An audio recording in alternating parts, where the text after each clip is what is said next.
السلام علیکم ورحمۃ اللہ وبرکاتہ۔ الحمد للہ وکفیٰ والصلاة والسلام علی سیدنا و نبینا و مولانا محمد المصطفیٰ، اما بعد۔ آج کا پہلا سوال یہ ہے کہ شادی بیاہ کے موقع پر چھہارے کو تقسیم کرنے کا رواج ہے، تو چھہارا تقسیم کرنا چاہیے یا لٹا دینا چاہیے؟ اور اگر نکاح مسجد میں ہو تو کیا وہاں بھی یہی حکم ہے؟ اس سلسلے میں شرعی نقطہ نظر کو براہ کرم واضح فرما کر شکریہ کا موقع عنایت فرمائیں۔ جواب یہ ہے کہ شادی کے موقع پر چھہارا یا مصری یا اخروٹ وغیرہ لٹانا سنت ہے، اور ان کو تقسیم کرنا یہ جائز ہے، مگر ثابت حدیث سے لٹانا ہے۔ البتہ اگر یہ عمل مسجد میں ہو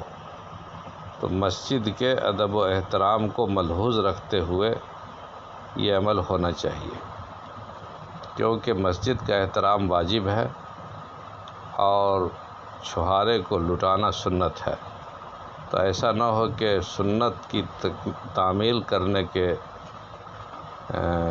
وجہ سے چکر میں مسجد کا احترام رخصت ہو جائے، اس لیے اس چیز کا خاص لحاظ رکھنا چاہیے۔ اسی طرح چھہارا لٹاتے وقت اگر کوئی چھہارا کسی کی گود یا آستین میں گرے تو وہی اس کا مالک ہے،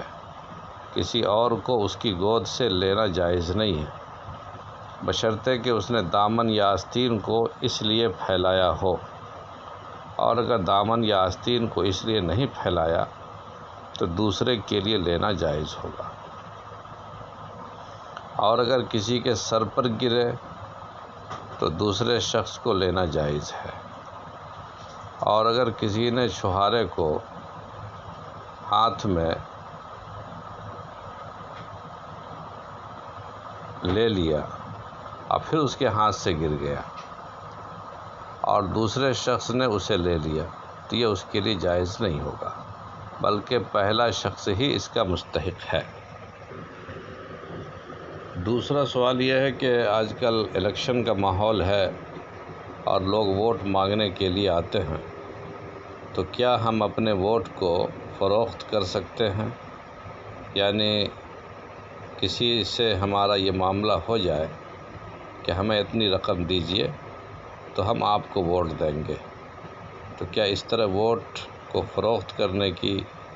شرعاً اجازت ہے یا نہیں؟ جواب یہ ہے کہ شریعت میں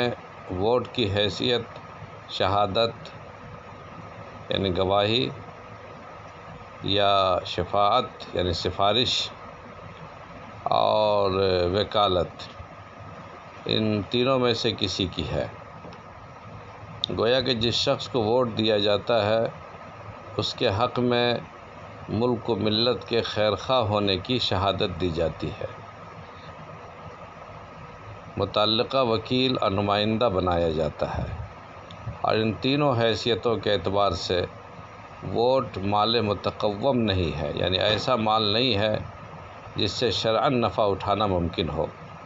جبکہ شریعت میں کسی بھی چیز کی خرید و فروخت جائز ہونے کے لیے اس کا مال متقوم ہونا ضروری ہے۔ اس لیے ووٹ کی خرید و فروخت شرعاً جائز نہیں ہے، اور اگر اس ضمن میں رقم حاصل کر لی گئی ہے تو اس رقم کو حاصل کرنا جائز نہیں ہے، یہ رقم اس کے لیے جائز نہیں ہے، اس کو اصل مالک کو واپس کرنا واجب ہے۔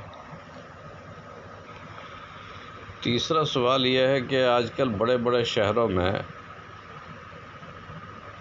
فلیٹوں کا رواج ہے، بعض لوگوں کے پاس زمین ہے مگر ان کے پاس مکان بنانے کی صلاحیت نہیں ہوتی، تو وہ اپنی زمین بلڈروں کو دے دیتے اور بلڈر اس پر فلیٹس تیار کرتا ہے۔ اب اس میں معاملے کی شکل یہ ہوتی ہے کہ 10 فلیٹ جیسے تیار ہوئے کسی بلڈنگ پر، تو 10 میں سے 4 فلیٹ مالک مکان کو ملیں گے اور 6 فلیٹس بلڈر کو یعنی بلڈنگ بنانے والے کو ملیں گے۔ پھر تقسیم کے بعد بلڈر اپنے حصے کے فلیٹس کو فروخت کر دیتا ہے اور جو مالک مکان ہے وہ بھی اپنے حصے کے فلیٹس کو کرائے پر یا فروخت کرنے کے لیے لگاتا ہے۔ تو کیا یہ صورت جائز ہے یا نہیں؟ اور بلڈر کے لیے اس حاصل شدہ فلیٹس کو بیچنا جائز ہوگا یا نہیں، جبکہ وہ زمین کا مالک نہیں ہے اور اس نے صرف معاملہ کیا ہے؟ جواب یہ ہے کہ شرعاً یہ صورت جائز ہے، کیونکہ مالک زمین نے فلیٹس کے بدلے زمین دی، اب بلڈر نے زمین کے بدلے فلیٹس دیے، اور جس طرح روپیہ سے کوئی چیز خریدی جا سکتی ہے ایسے ہی سامان کے بدلے بھی خرید و فروخت ہو سکتی ہے۔ فقہ کی اصطلاح میں اسے بیع مقاضہ کہتے ہیں اور اس میں کوئی مضائقہ نہیں، کوئی حرج نہیں۔ اسی ضمن میں ایک سوال ایک صاحب نے یہ کیا ہے کہ بلڈروں کو مکان کا آرڈر دیا جاتا ہے جس میں ساری تفصیلات طے کر دی جاتی ہیں، مگر پھر بلڈر وہ مکان کسی دوسرے کے ہاتھ فروخت کر دیتا ہے زیادہ قیمت ملنے کی وجہ سے یا پچھلے معاملہ کرنے والے کی طرف سے وقت پر ادائیگی نہ ہونے کی وجہ سے۔ اس سلسلے میں شرعی احکام کی ذرا وضاحت کر دیں۔ جواب یہ ہے کہ اگر کسی بلڈر کو کوئی مکان بنانے کا آرڈر دیا جائے اور اس میں مکان رقبہ، لمبائی، چوڑائی، اونچائی، دروازے اور کھڑکیوں وغیرہ کی تفصیلات کی وضاحت بھی کر دی جائے، مکان بن کر تیار ہو جائے اور آرڈر دینے والا اس کی قیمت ادا نہ کرے تو بلڈر اس مکان کو کسی اور کے ہاتھ فروخت کر سکتا ہے، جبکہ بشرطے کہ یہ مکان آرڈر دینے والے شخص کو دکھایا نہ گیا ہو، معاملہ دیکھ کر کے بتایا نہ گیا ہو، صرف تفصیلات اجمالی طور پر طے کر دی گئی، کیونکہ معاملے کی اس صورت کو استثناء کہتے ہیں، یعنی آرڈر پہ مال تیار کروانا، اور اس میں جب تک آرڈر دینے والا آرڈر کردہ شے کو دیکھ نہیں لیتا وہ متعین نہیں ہوتی، اور صانع یعنی کاریگر کو کسی اور کے ہاتھ فروخت کرنا جائز ہوتا ہے۔ واضح رہے کہ کبھی فلیٹ کی خرید و فروخت قسطوں پر بھی ہوتی ہے تو اس کی وضاحت یہ بھی سمجھ لیں۔ اگر کسی شخص نے قسطوں پر فلیٹ خریدا اور وہ قسطوں کے ادا کرنے کے موقف میں نہ ہو، پوزیشن میں نہ ہو، اور فلیٹ ابھی بن کر تیار نہ ہوا ہو، تو وہ شخص اس فلیٹ کو کسی اور کے ہاتھ فروخت نہیں کر سکتا،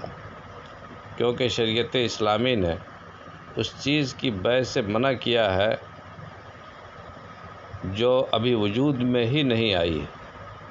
لیکن اگر فلیٹ تیار ہو چکا ہو تو اس کو فروخت کر سکتا ہے، چاہے زیادہ قیمت میں یا کم قیمت میں، خواہ ابھی یہ فلیٹ اس کے قبضے میں نہ آیا ہو، کیونکہ اموال غیر منقولہ یعنی جن چیزوں کو ایک جگہ سے دوسری جگہ منتقل نہیں کیا جا سکتا کو قبضے سے پہلے بھی فروخت کیا جا سکتا ہے۔ یہیں پر یہ مسئلہ بھی ذہن میں رہے کہ اگر کسی شخص نے بلڈر کے پاس فلیٹ کی بکنگ کرائی اور قیمت ادا کرنے کے لیے کوئی مدت متعین کر دی گئی اور بلڈر نے معاملہ طے کرتے وقت یہ شرط لگائی کہ اگر وقت پر قسطیں ادا نہیں کی گئی تو مجھے اس معاملے کو ختم کرنے کا اختیار ہوگا، اور بکنگ کرنے والے شخص نے اس شرط کو تسلیم بھی کر لیا، تو مقررہ مدت میں قسطیں ادا نہ کرنے کی صورت میں بلڈر کو یک طرفہ معاملہ ختم کرنے کا اختیار ہوگا۔ فقہ کی اصطلاح میں اس کو خیار نقد سے تعبیر کیا جاتا ہے۔ اگر کوئی شخص قسطوں پر فلیٹ خریدے اور وقت پر اپنی قسطیں ادا نہ کر سکے تو اس سے نہ صرف بلڈر کو بلکہ دیگر خریداروں کو بھی دقت و دشواری کا سامنا کرنا پڑتا ہے، لیکن اس تاخیر پر بلڈر کا خریدار سے زائد رقم لینا شرعاً درست نہیں، کیونکہ یہ مدت کے بدلے میں زائد رقم لینا ہے اور یہ سود ہے۔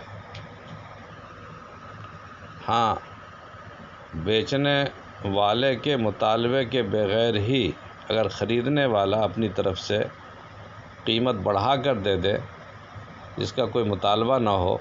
تو ایسا کرنے میں کوئی حرج نہیں اور بیچنے والے کو اس کا لینا بھی جائز۔ ایک سوال یہ ہے کہ